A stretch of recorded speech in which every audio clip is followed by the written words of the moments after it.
ready? Yep. Okay.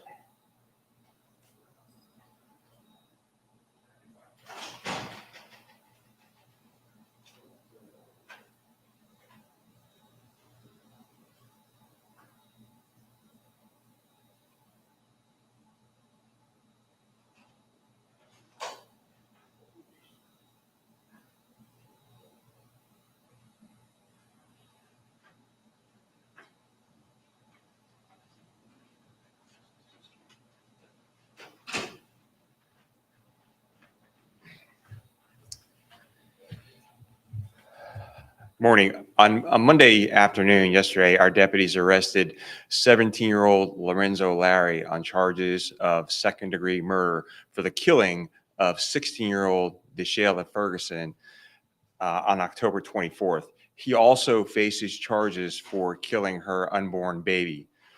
This whole community should be grieving for DeShayla Ferguson and her family and her unborn baby.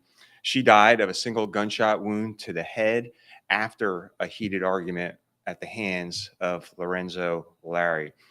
So it's been reported by some that this case may have been related to human trafficking. That's not true. There is no nexus to human trafficking in this case.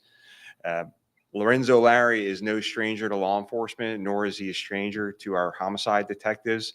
In February of 2021, when he was just 15 years old, he was arrested for carrying a concealed firearm, as well as violation of home detention, both of which are felonies. Those cases were dropped. On December 8th, 2021, 23-year-old Jamil Pittman was found dead in a car off of South Rio Grande Avenue. She also had a single gunshot wound to the head. During their investigation, our homicide detectives identified Lorenzo Larry as the suspect in this case. He had fled the area. We were unable to find him. And then he was arrested again in May on another slew of gun charges. At that time, we were able to interview him. He admitted to shooting Jamil, but claimed it was self-defense, although he fled the scene, disposed of the gun, and fled to another state.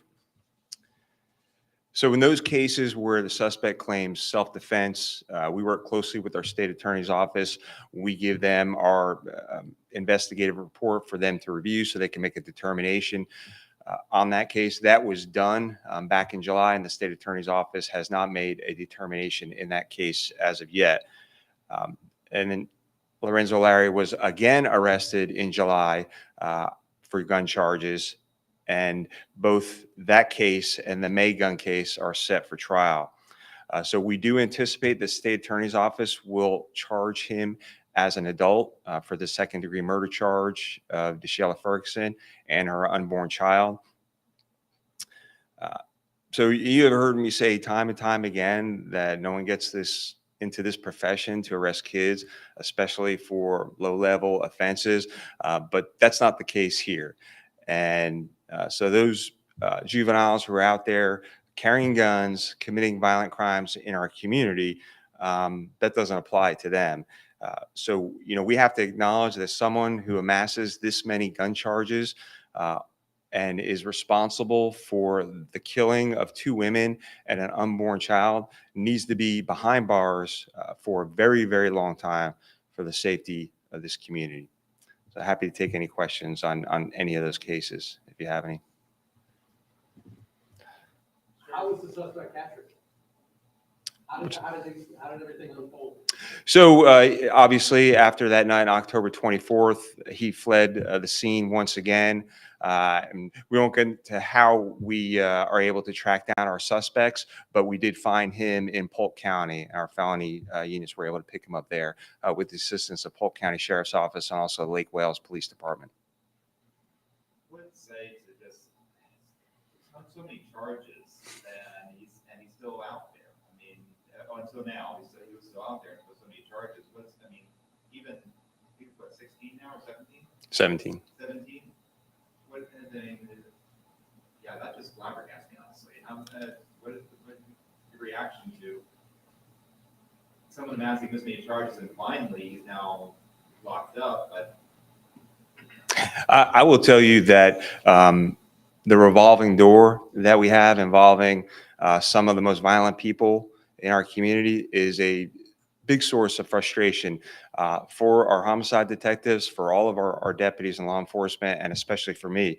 Every few weeks, we sit right here in this room and do our crime control meeting, and the same names come up over and over and over again. It's the same people committing crimes in our community. And, it's a small amount of people that are evil and bad in this community, a very small amount. But those are the people that need to be put away for a very, very long time and don't deserve any second chances.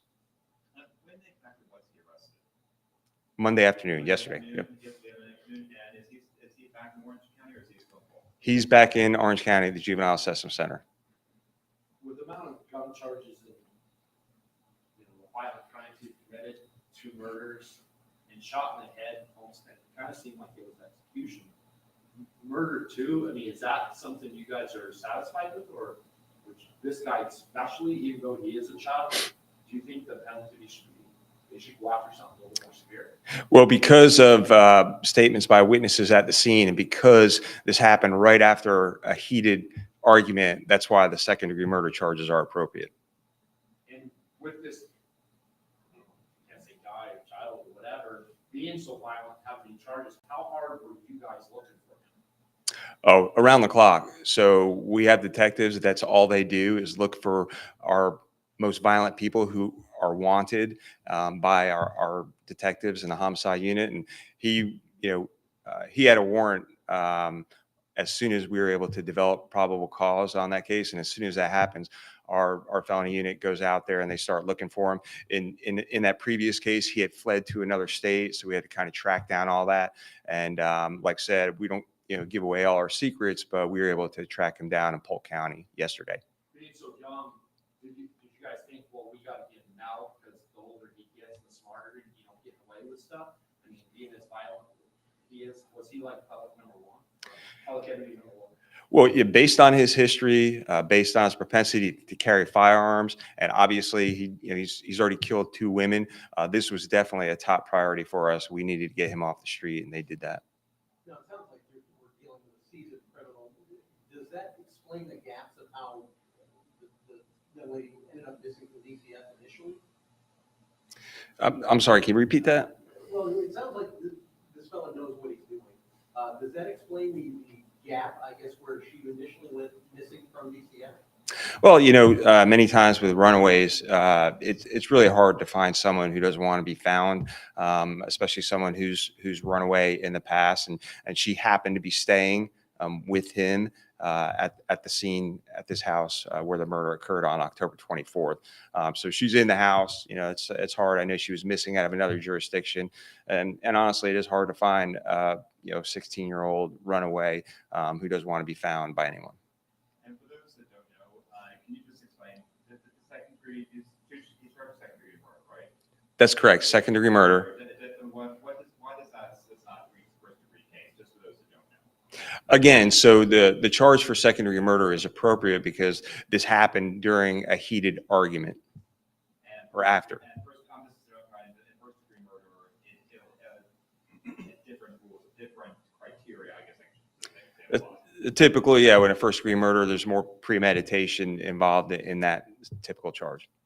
At this point, does it look like he may be connected to any other unsolved crimes in Southern Florida? Certainly we look at that. We collect DNA and any other evidence that we find. Not at this point, but we always look at that anytime we arrest someone for homicide. Pretty satisfied he's off the streets? Or we're extremely satisfied he's off the streets. Like I said, responsible for killing 2 women and an unborn child, numerous gun charges. We're definitely happy that he's behind bars, and we hope he stays there for a very, very long time. You got more information for the shooting and the taxi lot? Can you repeat that? You have more information for the shooting and the taxi lot? No, so that case is still under investigation in reference to the Toxic Lounge. Still following up on leads, asking the community if they have any information to come forward with that. Thank you.